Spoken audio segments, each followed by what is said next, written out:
الرحيم الحمد لله رب العالمين والصلاة والسلام على أشرف الأنبياء والمرسلين نبينا محمد وآله وأصحابه أجمعين اما بعد عزیز طلباء اور محترم دوستوں اور بھائیوں، آپ کے سامنے یہ بحث چل رہی ہے کہ آخرت یقینی ہے اور یہ اسلام اور ایمان کے بنیادی رکنوں میں سے ہے۔ اگر کوئی شخص آخرت پہ یقین نہیں رکھتا تو وہ مسلمان نہیں، وہ ایمان سے خارج ہے اور وہ کافر ہے۔ تو آخرت کے وقوع پہ ہر طرح سے ثبوت آپ کے سامنے آ رہی ہے، جیسے حسی دلیلیں آئی کہ کس طرح سے لوگ زندہ مرنے کے بعد اس دنیا میں زندہ ہوئے اور اللہ نے اپنی قدرت سے انہیں اس دنیا میں دوبارہ زندگی دی۔ کچھ انسان تھے، کچھ جانور تھے، تو جو اللہ تھوڑی دیر کے لیے ایک مردہ چیز کو دنیا میں زندہ کر سکتا ہے، وہ اس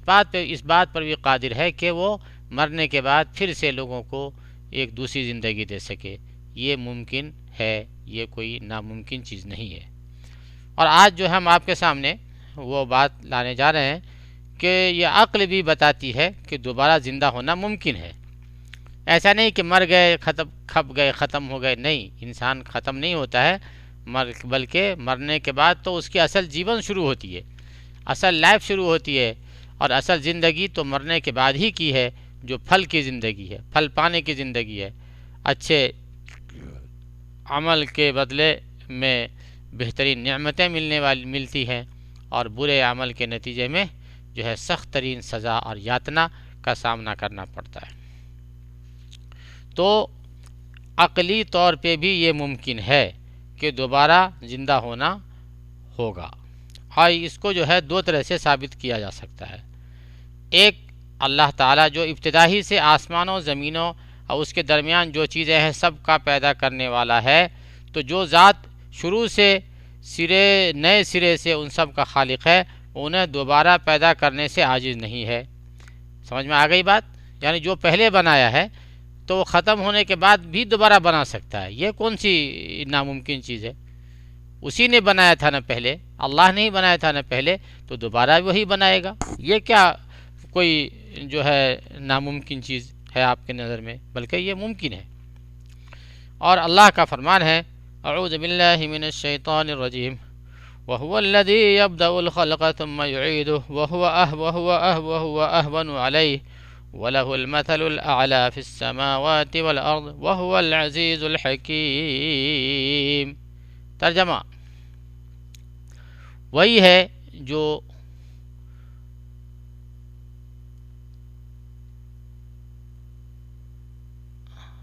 ترجمہ سے پہلے تو ہم ہائی لائٹ کرتے ہیں، اس کے لیے ہم رک جایا کرتے ہیں کبھی کبھی، تو آپ لوگ سمجھ جایا کریں کہ میں رکا ہوں تو میں جو ہے کچھ جو ہے ہائی لائٹ کر رہا ہوں۔ ترجمہ وہی ہے جو اول بار مخلوق کو پیدا کرتا ہے، پھر سے دوبارہ پیدا کرے گا، اور یہ تو اس پر بہت ہی آسان ہے۔ اور اللہ تعالیٰ کا دوسری جگہ فرمان ہے، اعوذ باللہ من الشیطان الرجیم، کما بدأنا اول خلق نعیدہ وعدا علینا انا کننا فاعلین۔ یہ سورہ انبیاء کی آیت پاک ہے کہ اللہ پاک فرماتے ہیں، جیسے کہ ہم نے اول دفعہ پیدائش کی تھی اسی طرح دوبارہ پیدا کریں گے، یہ ہمارے ذمہ وعدہ ہے، اور ہم اسے ضرور کر کے ہی رہیں گے۔ نیز جو لوگ ہڈیوں کو جو کہ بوسیدہ ہو چکی ہے ان کے دوبارہ زندہ کیے جانے کا انکار کرتے ہیں، ان کا رد کرتے ہوئے اللہ تعالیٰ نے ارشاد فرمایا، اعوذ باللہ من الشیطان الرجیم، قل یحییہا الذی انشأہا اول مرہ وَهُوَ بِكُلِّ خَلْقٍ عَلِيمٌ۔ یہ سورہ یاسین کی آیت ہے، جس کا ترجمہ یہ ہے کہ آپ جواب دیجئے کہ انہیں وہ زندہ کرے گا جس نے انہیں اول مرتبہ پیدا کیا ہے،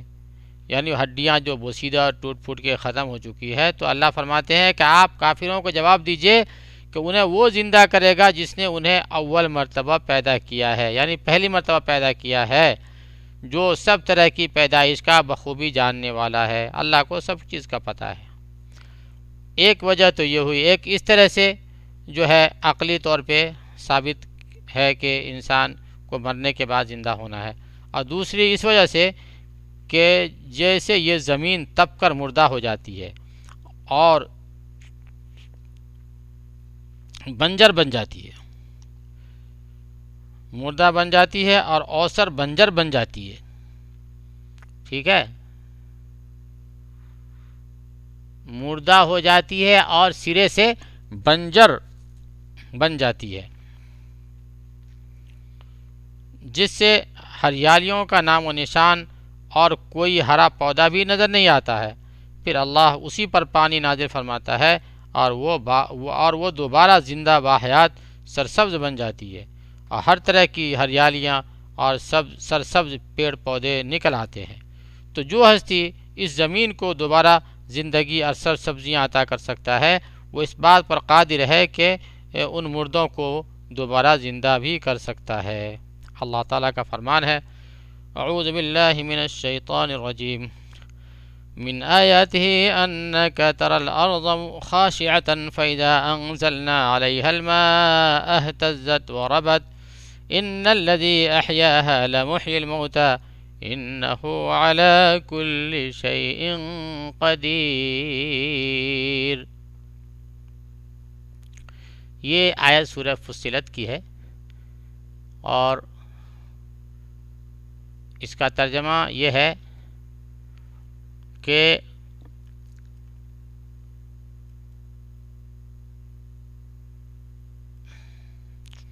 اس کا ترجمہ اس کی نشانیوں میں سے یہ بھی ہے کہ تو زمین کو دبی دبائی دیکھتا ہے، پھر جب ہم اس پر مہ برساتے ہیں تو وہ تر و تازہ ہو کر ابھرنے لگتی ہے۔ جس نے اسے زندہ کیا ہے وہی یقینی طور پر مردوں کو بھی زندہ کرنے والا ہے، بے شک وہ ہر چیز پر قادر ہے۔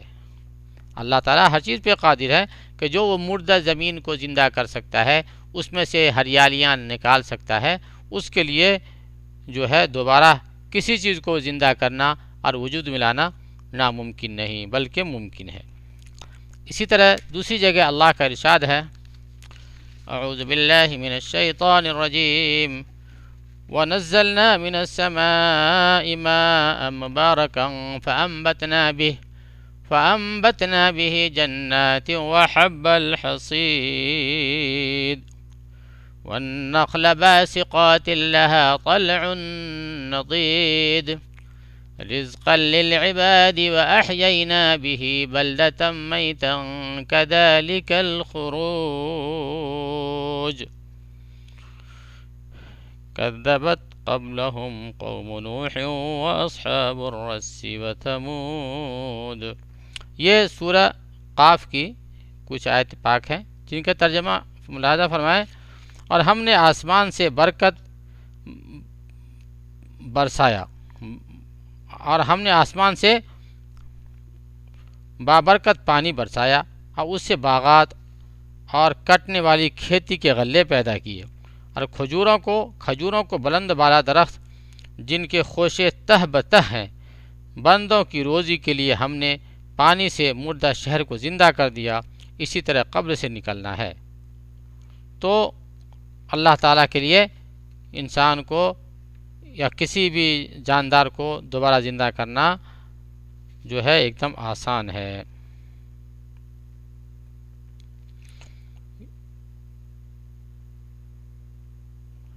آگے فرماتے ہیں، یوم آخرت پر ایمان سے متعلق ہر چیز پر ایمان رکھنا ہے جو موت کے بعد واقع ہوں گی، یعنی صرف زندہ ہونا ہی نہیں ہے بلکہ پوری تفصیل ہے، زندہ ہونا، پھر جو ہے محشر کے حالات سے گزرنا، اس کے بعد حساب کتاب کے بعد نامہ اعمال کا دیے جانا، اس کے بعد پل صراط کو پار کرنا، پھر جو ہے جنت میں جانا یا کافروں کا جہنم میں گر جانا، یہ آخرت میں یہ سب باتیں آتی ہے۔ اسی میں فتنہ قبر بھی ہے، یعنی میت دفن کیے جانے کے بعد اس کے رب، اس کے دین اور نبی کے بارے میں سوال کیا جاتا ہے، تو اس وقت اللہ تعالیٰ ایمان والوں کو پکی بات کے ساتھ مضبوط رکھتا ہے تو مدفن جواب دیتا ہے، یعنی جو دفن ہوا ہے جواب دیتا ہے کہ میرا رب اللہ ہے، میرا دین اسلام ہے اور میرا نبی محمد صلی اللہ علیہ وسلم ہے، اور اللہ تعالیٰ ظالموں کو گمراہ کر دیتا ہے تو کافر کہتا ہے ہائے ہائے میں نہیں جانتا، اور منافق یا مرتاب یعنی وہ شخص جو شکوک و شبہات کا شکار تھا کہے گا میں نہیں جانتا، میں نہیں جانتا، میں نے لوگوں کو کچھ کہتے ہوئے سنا تو اسی چیز کو میں نے بھی کہا۔ قبر کا عذاب اور اس کی نعمتیں۔ قبر کا عذاب ظالم، منافقوں اور کافروں کو ہوگا۔ اللہ کا فرمان ہے اعوذ باللہ من الشیطان الرجیم بسم اللہ الرحمن الرحیم ولو ترى إذ الظالمون موقوفون عند ربهم ولو ترى إذ الظالمون في غمرات الموت والملائكة باسطوا أيديهم أخرجوا أنفسكم اليوم تجزون عذاب الهون بما كنتم تقولون على الله غير الحق وكنتم عن آياته تستكبرون۔ یہ سورہ الانعام کی آیت پاک ہے جس کا ترجمہ ہے اور اگر آپ اس وقت دیکھیں جبکہ یہ ظالم لوگ موت کی سختیوں میں ہوں گے اور فرشتے اپنے ہاتھ بڑھا رہے ہوں گے کہ ہاں اپنی جانیں للہ نکالو،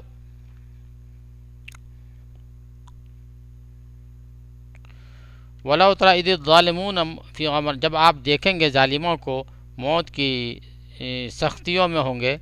وَالْمَلَائِكَةُ بَاسِطُو أَيْدِيهِمْ، فرشتے جو ہے ہاتھ کو نہ پھیلائے ہوں گے، أَخْرِجُوا أَنفُسَكُمُ الْيَوْمَ، نکلو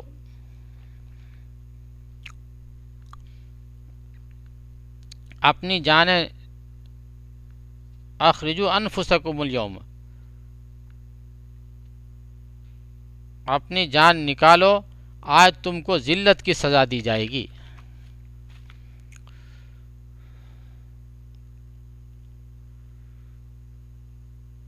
ہاں اپنی جانیں اللہ نکالو،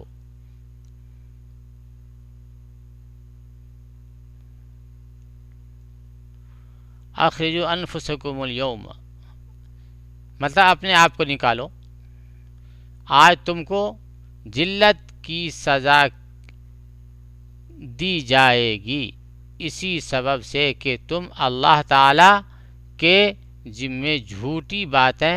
لگاتے تھے اور اللہ تعالی کی آیات سے تکبر کرتے تھے۔ سورہ الانعام کی آیت پاک ہے۔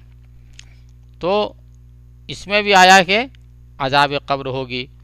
اور فرشتے جان نکالیں گے اور اس کا سخت کافروں کا عذاب دیں گے۔ اور اللہ تعالیٰ کا فرمان ایک دوسری جگہ ہے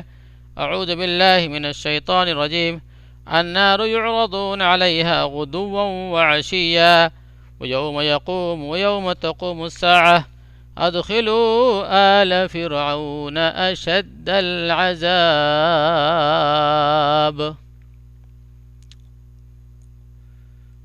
ادخلوا آل فرعون أشد العذاب۔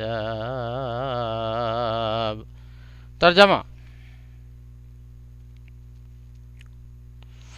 آگ ہے جس کے سامنے یہ ہر صبح شام لائے جاتے ہیں، اور جس دن قیامت قائم ہوگی فرمان ہوگا فرعونیوں کو سخت ترین عذاب میں ڈالو۔ اسی طریقے سے ایک حدیث پاک ہے جس کا ترجمہ ہم اس طرح آپ کے سامنے آج پیش کرتے ہیں کہ حضرت زید بن ثابت رضی اللہ عنہ کی حدیث ہے، وہ نبی کریم صلی اللہ علیہ وسلم سے روایت کرتے ہیں کہ آپ صلی اللہ علیہ وسلم فرمایا کہ اگر یہ بات نہ ہوتی کہ تم لوگ دفنانا چھوڑ دو گے تو میں اللہ سے دعا کرتا کہ تم کو قبر کا عذاب سنا دے، جس کو میں سنتا ہوں۔ پھر آپ صلی اللہ علیہ وسلم چہرے کے ساتھ ان کی طرف متوجہ ہوئے اور فرمایا کہ تم لوگ آگ کے عذاب سے اللہ کی پناہ مانگو، تو لوگوں نے کہا ہم اللہ کی پناہ چاہتے ہیں آگ کے عذاب سے۔ پھر آپ صلی اللہ علیہ وسلم نے فرمایا کہ تم لوگ قبر کے عذاب سے اللہ کی پناہ مانگو، تو سب نے کہا ہم قبر کے عذاب سے اللہ کی پناہ مانگتے ہیں۔ پھر آپ صلی اللہ علیہ وسلم فرمایا کہ اللہ کی پناہ مانگو ان تمام فتنوں سے جو ان میں ظاہر ہو چکے ہیں اور جو پوشیدہ ہیں، تو سب نے کہا ہم اللہ کی پناہ چاہتے ہیں ان تمام فتنوں سے جو ان میں سے ظاہر ہوئے ہیں اور جو پوشیدہ ہیں۔ پھر آپ صلی اللہ علیہ وسلم فرمایا کہ تم لوگ دجال کے فتنے سے اللہ کی پناہ مانگو، تو سب نے کہا ہم دجال کے فتنے سے اللہ کی پناہ مانگتے ہیں، پناہ چاہتے ہیں۔ اور بہرحال قبر کی نعمتیں تو یہ سچے اور صادقین مومن کے لیے ہے، فرمان ذوالجلال ہے۔ یعنی یہ تو عذاب قبر کی بات ہوئی، قبر کے فتنوں کی بات ہوئی۔ اب جو ہے قبر میں جو ہے اللہ کی طرف سے نعمتیں بھی اللہ کے نیک بندوں کو ملیں گی، تو اس کے بارے میں جو ہے یہ آیت پاک ہے۔ اعوذ باللہ من الشیطان الرجیم، بسم اللہ الرحمن الرحیم۔ ان الذين قالوا ربنا الله ثم استقاموا تتنزل عليهم الملائكة ألا تخافوا ولا تحزنوا وأبشروا بالجنة التي كنتم توعدون نحن أولياؤكم في الحياة الدنيا وفي الآخرة ولكم فيها ما تشتهي أنفسكم وَلَكُمْ فِيهَا مَا تَدَّعُونَ نُزُلًا مِّنْ غَفُورٍ رَّحِيمٍ۔ یہ آیت پاک سورہ فصلت کی ہے، جس کی آیت نمبر 30 کا ہم ترجمہ کرتے ہیں۔ واقعی جن لوگوں نے کہا ہمارا پروردگار اللہ ہے، پھر اسی پر قائم رہے، ان کے پاس فرشتے یہ کہتے ہوئے آتے ہیں کہ تم کو کچھ بھی اندیشہ اور غم نہ کر، بلکہ اس جنت کی بشارت سن لو جس کا تم وعدہ دیے گئے ہو۔ اور دوسری جگہ ہے اللہ کا فرمان فلولا اذا بلغت الحلقوم وانتم حينئذ تنظرون ونحن اقرب اليه منكم ولكن لا تبصرون فلولا ان كنتم غير مدينين ترجعونها ان كنتم صادقين فأما إن كان من المقربين فروح وريحان وجنة نعيم۔ یہ آیت پاک سورہ الواقعہ کی ہے، اس کا ترجمہ آپ ملاحظہ فرمائیں۔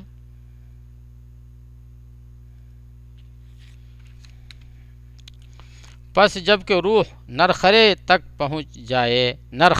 روح پہنچ جائے، تب اس وقت آنکھوں سے دیکھتے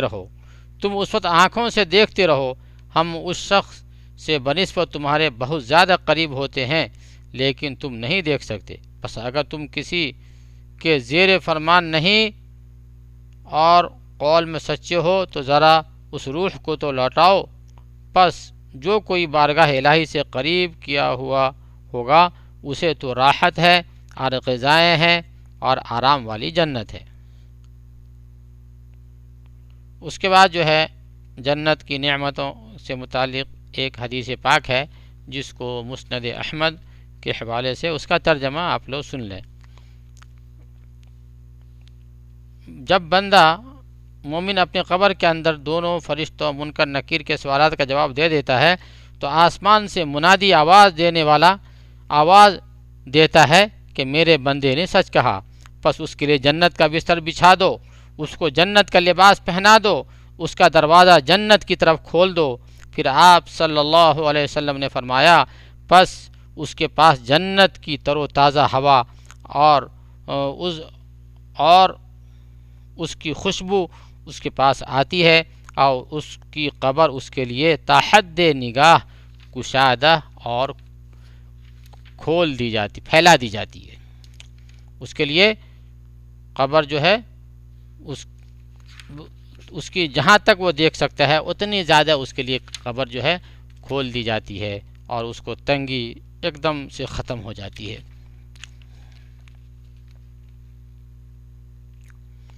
اس کے بعد فرماتے ہیں حق سے منحرف اہل باطل جو دین اسلام سے گمراہ ہے، ان کا اس بات کا انکار کیا ہے کہ قبر کے اندر عذاب ہوتا ہے یا قبر میں نعمتیں ہوتی ہیں۔ ان کا یہ گمان ہے کہ یہ چیزیں غیر ممکن ہیں، یعنی یہ لوگ ان چیزوں کے انکاری تھے، تو اس کے لیے یہ سب دلیلیں آپ کے سامنے آئی۔ ان کا یہ گمان ہے کہ یہ چیزیں غیر ممکن ہے کہ کوئی مر کر دوبارہ زندہ ہو، اور بولتے ہیں کہ یہ امر واقع میں یہ چیزیں دکھائی نہیں پڑتی۔ یہ کہتے ہیں کہ میت کو قبر میں کھول کر اگر دیکھا تو وہ بعین ہی ویسا ہی پایا گیا جیسا دفن کیا گیا تھا، اس پر کسی چیز کا کوئی نشان نہیں، اور قبر بھی جوں کی تو ہے، نہ وہ تنگ ہے ہوئی ہے اور نہ کشادہ ہوئی ہے۔ فرماتے ہیں اہل زیغ و الحاد کی یہ عامیانہ بحث بدبختانہ زعم باطل بے بنیاد ہے، یعنی یہ ملحد لوگ اور دین سے اور گمراہ لوگ جو ہے یہ باتیں کرتے ہیں، یہ ایک دم غلط ہے اور بے بنیاد ہے۔ اس کی بطلان پر شریعت مطہرہ، حس اور عقل بھی دلالت کرتی ہے۔ اب جو ہے بظاہر ایک سوال کا جواب دے رہے ہیں کہ بہت سے لوگ کہتے ہیں کہ قبر کبھی کھودی جاتی ہے، کبھی قبر کو دوسرے مردے کو دفن کرنے کے لیے کھودا جاتا ہے، تو جوں کا تو قبر ہوتا ہے، اس میں لاش جوں کی تو پڑی ہوتی ہے، یا ایک اس کے ٹکڑے ہوتے ہیں، ہڈی وغیرہ ہوتے ہیں، تو یہ کہاں حد نظر تک قبر پھیل گئی، یا یہ کہ کسی کے لیے قبر کہاں تنگ ہو گئی، جیسے کافروں کے لیے قبر تنگ ہو جاتی ہے، تو یہ سب کہاں ہم دیکھتے کہاں ہیں؟ تو اس کا جواب دے رہے ہیں۔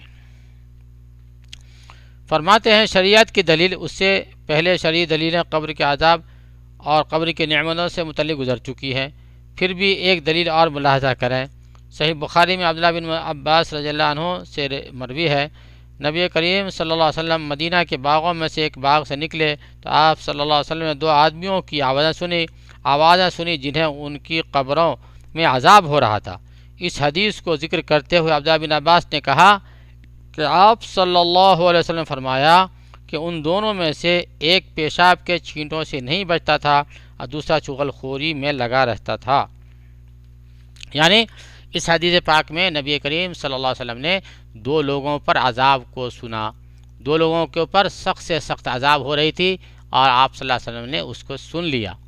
تو یہ ثابت ہے کہ قبر میں جو ہے عذاب ہوتی ہے، اور اس کو انکار نہیں کیا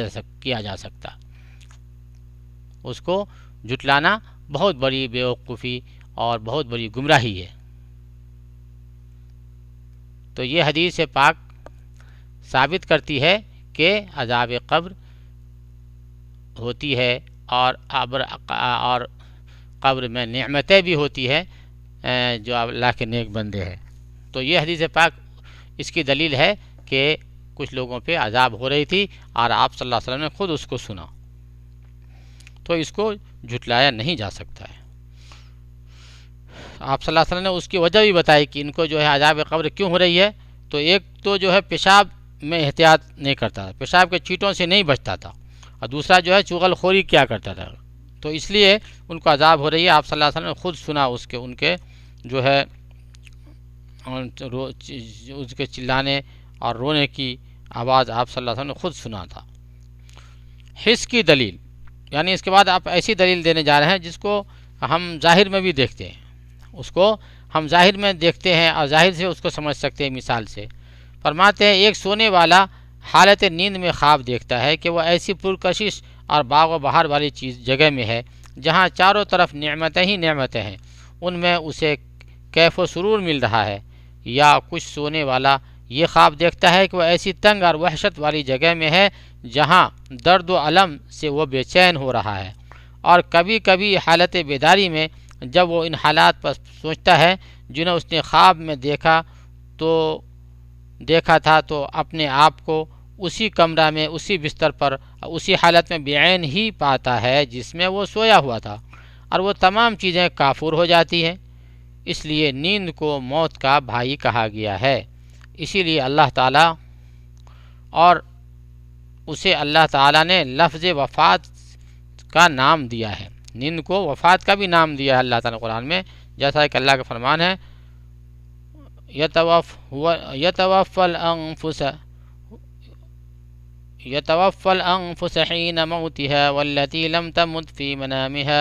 ويمسك التي قضى عليها الموت وَيُرْسِلُ الْأُخْرَى إِلَىٰ أَجَلٍ مُّسَمًّى۔ ترجمہ: اللہ ہی روحوں کو ان کی موت کے وقت جن کی موت نہیں آتی انہیں ان کے نیند کے وقت قبض کر لیتا ہے۔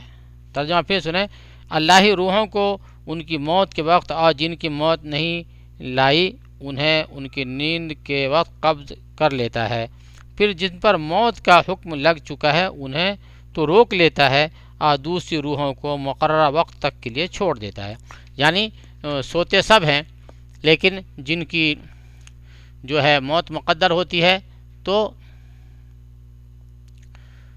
اللہ تعالیٰ اس کی روح کو واپس نہیں کرتے، اس کو اسی حالت میں موت ہو جاتی ہے، اور جس کو موت نہیں ہے اس کو جو ہے اللہ تعالیٰ کی طرف سے دنیا میں آنے کی اجازت مل جاتی ہے چند دنوں کے لیے، یعنی جب تک اس کی موت نہیں آئی تب تک وہ ویسے سوتا اٹھتا رہے گا، لیکن جس دن موت آنی ہے تو موت آ کر کے رہے گی۔ اس کے بعد عقلی دلیل دے رہے ہیں، یعنی عقل سے بھی سمجھ میں آتا ہے کہ بعض چیزیں جو ہیں اللہ کی نعمتیں جو کہ ہیں وہ بظاہر ہم کو نظر نہیں آتی، یا بعض جو ہے ایسی حالت ہے جو ہم کو نظر نہیں آتی لیکن ہم اس کو مانتے ہیں۔ ایک سونے والا حالت نیند میں خواب دیکھتا ہے جو بالکل سچ اور حقیقت کے عین مطابق ہوتا ہے، اور کبھی تو نبی کریم صلی اللہ علیہ وسلم کو ان کی اپنی اصلی شکل میں دیکھتا ہے، اور جس نے آپ صلی اللہ علیہ وسلم کو آپ کے حقیقی صفت پر دیکھا تو حقیقت میں اس نے آپ صلی اللہ علیہ وسلم کو عالم خواب میں دیکھا، جبکہ حال یہ ہے کہ وہ اپنی اسی کمرہ میں اپنے ہی بستر پر سویا ہوا ہے اور خواب میں دیکھی ہوئی چیز سے بہت ہی بعید اور دور ہے۔ تو جب احوال دنیا میں سے ایسی چیزوں کا وقوع پذیر ہونا ممکنات میں سے ہے تو کیا احوال آخرت میں ایسی چیزوں کا وقوع پذیر ہونا ممکن نہیں ہے؟ بے شک ممکن ہے۔ یعنی مثال کے طور پر ہم دونوں جو مثال دیے وہ دونوں میں یہی بات ہے، آدمی نیند میں دیکھتا ہے کہ بہت بڑی نعمتیں میں ہے، بہت اچھی اچھی جگہوں میں ہے، بہت پیاری جگہ پہنچا ہوا ہے، یا یہ کہ کوئی دیکھتا ہے کہ بہت تنگا سختی میں ہوں، اور پھر جب اٹھتا ہے تو دیکھتا ہے وہی بستر پر پڑا ہوا ہے، جہاں سویا تھا وہیں پر پڑا ہوا ہے۔ تو جس نے وہ کچھ باہر کی چیز جو اس نے دیکھا ہے وہ بھی ہے کہیں پر، وہ اس کا وجود بھی ہے، کسی نہ کسی حالت میں اس کا وجود ہے۔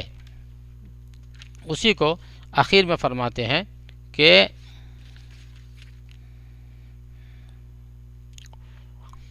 اور خواب میں دیکھی ہوئی چیز سے بہت بعید ہے۔ فرماتے ہیں کہ ایک سونے والا نیند کی حالت میں خواب دیکھتا ہے جو بالکل سچ اور حقیقت کے عین مطابق ہوتا ہے، یعنی عین مطابق ہوتا ہے۔ کبھی تو نبی کریم صلی اللہ علیہ وسلم کو بعض لوگ خواب میں دیکھتے ہیں، اور آپ صلی اللہ علیہ وسلم جس نے خواب میں دیکھا اس نے آپ صلی اللہ علیہ وسلم ہی کو دیکھا، جبکہ حال یہ کہ اپنے ہی کمرے میں سویا ہوا ہے۔ نبی کریم صلی اللہ علیہ وسلم کہاں ہے لیکن اپنے کمرے میں سوئے سے دیکھ رہا ہے خواب میں۔ تو جب یہ ممکن ہے تو یہ بھی ممکن ہے کہ اللہ تعالیٰ کی طرف سے جو ہے قبروں میں نیک بندوں کے لیے بڑی بڑی نعمتیں ہیں جو ہمیں نظر نہیں آتی، اور گنہگاروں کے لیے سخت ترین سزا ہے اور وہ بھی ہمیں نظر نہیں آتی ہے۔ اس کے بعد فرماتے ہیں دین میں کج روی اور ٹیڑھا پن اختیار کرنے والے یعنی ملحدین لوگ جس چیز پر ان کا اعتماد ہے اور جو ان کی دلیل ہے اپنے گمان اور خیال کے مطابق، وہ یہ کہ جب کبھی اگر میت کو اس کے قبر سے کھول کر دیکھا گیا تو میت بعین ہی اپنی اسی حالت میں ملی جس حالت میں دفنائی گئی تھی، اور وہ قبر بھی بعین ہی ویسی ہی تھی جس میں تنگی اور وہ شاید کچھ بھی نہیں پیش آئی۔ تو ان کے اس اعتماد اور گمان کے جواب کئی طرح سے ہیں، اس کا ایک جواب تو ابھی آپ نے پیچھے بھی سن لیا، اور اس کے چند جواب اور بھی دے رہے ہیں۔ پہلا جواب تو یہ ہے کہ ان جیسے نکمے گھٹیا شبہات کے ذریعے شریعت جن چیزوں کو لے کر آئی ہے ان کا معارضہ کسی بھی طرح روا اور جائز نہیں ہے۔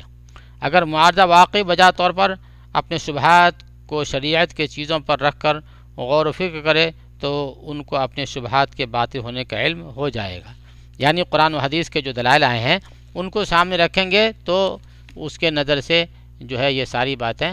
جو بھی کچھ ہے وہ سب کے سب باطل اور غلط معلوم خود ہوگی اس کو، اگر وہ قرآن و حدیث کے اور شریعت کے جو احادیث وغیرہ آئی ہیں ان کو سامنے رکھے گا تو۔ ایک جواب تو یہ۔ دوسرا جواب یہ ہے کہ برزخ کے حالات یہ مکمل طور پر امور غیب میں سے ہے جن کا ادراک حس سے ہو ہی نہیں سکتا۔ اگر برزخی حالات کا علم حس سے ہو سکتا تو پھر اس پر ایمان بالغیب کا جو فائدہ ہے وہ لا یعنی اب بے مطلب ہو کر رہ جائے گا۔ اسی طرح سے غیب پر ایمان رکھنے والے مومن اور انکار کرنے والے اس کی تصدیق میں برابر ہو جائیں گے۔ یعنی حس سے اگر ادراک ممکن ہے تو پھر کفار اور مشرکین حس سے اس کا ادراک کر کے اعتراف تو کر لیں گے، مگر وہ فی نفس ہی اس کے منکر اور جامد ہیں، اس کے منکر اور جامد ہیں۔ یعنی یہ بتانا ہے کہ یہ سب تعلق جو ہے عالم آخرت سے ہے، یہ جو ہے غیبی امور ہے، اس کی ہر چیز جو ہے ہم اس دنیا میں نہیں دیکھ سکتے، اس کو اللہ نے چھپا دیا ہے، یہ اس کا آخرت سے اس کا تعلق ہے، تو اس کو آخرت ہی میں دیکھیں گے، اور اس سے متعلق جو دلائل ہیں وہ قرآن و حدیث سے واضح ہیں، ٹھیک ہے، کیونکہ یہ امور غیب سے متعلق ہے اور اس پر ثبوت جو ہے قرآن و حدیث ہے، جو کہ ایک دم پکی اور سچی بات ہے۔ اس کا تیسرا جواب یہ ہے کہ قبر کا عذاب یا قبر کی نعمتیں، قبر کی وسعت اور فراخی یا اس کی تنگی، ان تمام چیزوں کا ادراک صرف میت ہی کر سکتا ہے اور کوئی نہیں۔ اور اس کی مثال ویسے ہی جیسے پہلے گزر چکی ہے کہ ایک سونے والا اپنے نیند کے عالم میں خواب دیکھتا ہے کہ وہ بڑی وحشتناک اور تنگ جگہ میں ہے یا ہری بھری پر رونق کشادہ جگہ میں ہے۔ ان چیزوں کا اس کے گرد و پیش کے لوگوں کو نہ تو ادراک ہوتا ہے، نہ وہ دیکھتے ہیں، اور نہ ہی انہیں اس سلسلے میں کچھ شعور ہی ہوتا ہے۔ اس کی مزید مثالیں لیں کہ پہلے نبی کریم صلی اللہ علیہ وسلم کے پاس وحی آتی تھی، اس حال میں کہ آپ اپنے اصحاب کے بیچ میں ہوتے تھے، آپ تو وحی بخوبی سنتے تھے لیکن آپ کے اصحاب کو مطلق سنائی نہیں دیتی تھی، اور بسا اوقات فرشتہ انسان کی شکل میں آپ صلی اللہ علیہ وسلم سے گفتگو کرتا، اور صحابہ نہ فرشتے کو دیکھتے اور نہ ہی اس کی آواز سنتے تھے۔ تو بتانے کا مطلب یہ ہے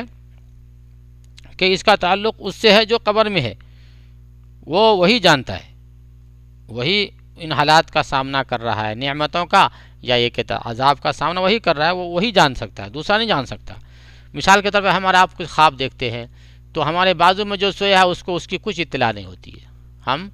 بازو میں سو رہے ہیں لیکن اس کو کچھ پتہ نہیں، یار ہم کو سب پتہ چلتا ہے، ہمارے ساتھ وہ حالات ہے۔ تو یہ سب جو ہے اس آدمی کے اپنی سیلف صورتحال سے ہے،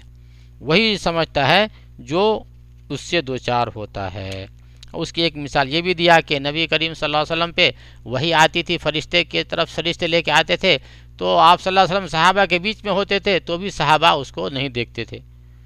تو اسی طریقے سے یہ آخرت کے جو حالات ہیں، قبر کی نعمت یا قبر کا عذاب، اس کا تعلق اس آدمی کی ہی ذات سے ہے، اس کی پرسنالٹی اور اس کی شخصیت سے ہے، دوسرے کو اس کے بارے میں پتہ نہیں چل سکتا۔ چوتھا جواب یہ ہے کہ مخلوق کا ادراک محدود ہے، جتنی اللہ نے انہیں ادراک کی قوت عطا فرمائی ہے، بس اتنی ہی چیزوں میں ان کا ادراک محدود ہے، اور یہ ناممکن ہی ہے کہ وہ ہر وہ چیز جو موجود ہے ان سب کا ادراک کر سکے۔ بطور مثال یہ ساتوں آسمان، ساتوں زمین اور جتنی مخلوقات اس میں ہے، اور ہر چیز اللہ کی تسبیح اور تحلیل حقیقی کرتی ہے۔ اللہ تعالیٰ اپنی مخلوق میں سے جنہیں چاہتا سنا دیتا ہے، اور اس کے باوجود ہم سب سے محجوب اور نہا ہے، یعنی ہم سب سے چھپی ہوئی ہے، ہم نہیں سنتے ہیں کسی کو تسبیح کر رہی ہے، جیسا کہ اللہ کا فرمان ہے اعوذ باللہ من الشیطان الرجیم تسبح له السماوات السبع والارض ومن فيهن وان من شيء الا يسبح بحمده ولكن لا تفقهون تسبيحهم۔